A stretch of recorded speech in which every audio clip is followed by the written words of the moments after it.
Hello po mga kabulachi. Nagre-reliquate po tayo ng condenser na 1.5 horsepower na LG brand.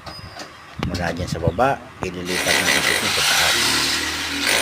Babaril na tayo ngayon. Hindi natin kakabit natin yung mga bracket para po dyan natin ikalagay yung ito mamaya. Service muna namin.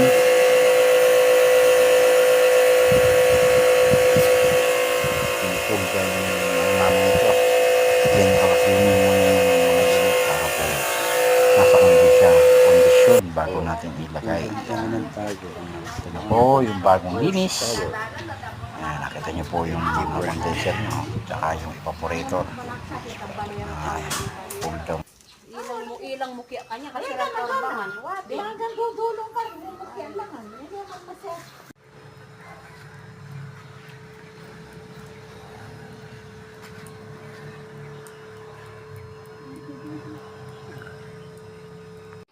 Wala, nagte-testing na po tayo ngayon ng ating pull down na 1.5 horsepower LG. Tapos nire-locate din po natin yung condenser niya. Ayan po, mababa na yung